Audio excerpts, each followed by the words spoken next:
Few months ముందు హైదరాబాద్ లో ఒక దైవజన్ రాజ్ ప్రకాష్ గారు తను స్టేడియంలో ఎంతో గొప్పగా ఎన్నో వేలాది మందితో కలిసి దేవుని ఆరాధించారు.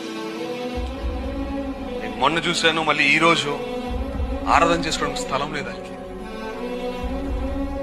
పోస్టులు చూసినప్పుడు అంటే వాళ్ళ దగ్గరికి వెళ్ళిన వాళ్ళు కూడా మన ఫాలో అయిన వాళ్ళు కొంతమంది ఉన్నారు. వాళ్ళకి పాపం ఈరోజు సండే వర్షిప్ చేయడానికి స్థలం లేదు. ఎంతో మంది వెళ్తారు అక్కడ మందిరానికి. అయితే నేను దాని గురించి ఇప్పుడు ఎందుకు మాట్లాడుతున్నా అంటే ఐఎమ్ షూర్ దేవుడు 5 days ఆరాధన చేసుకున్నట్టుగా ఆ స్థలము స్టేడియం ఇచ్చినట్టుగా మాత్రమే కాదు, కానీ ప్రతి సర్వీసు ప్రతి కూడు కూడా అంత పెద్ద ప్లేస్ లో చేసుకున్నట్టుగా వాళ్ళకి దేవుడు ఇచ్చును కాక. అంత పెద్ద ప్రదేశం వాళ్ళని నాశపడతాం. ఎందుకంటే ఐ హావ్ సీన్ చాలా మంది ఎన్నో ఎకరాలు ఉండి కూడా పరిచయం చేయలేని వాళ్ళు ఉన్నారు.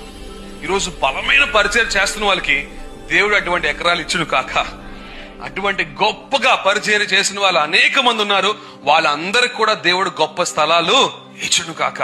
నాకు చాలా, నేను ఏదో ఊరికనే చెప్పట్లే, నేను చర్చ్ ముందు అందరికి ఎందుకు చెప్తున్నట్టే ఒక మాట పలకండి, వాళ్ళకి దేవుడు మంచి స్థలం ఇవ్వాలని.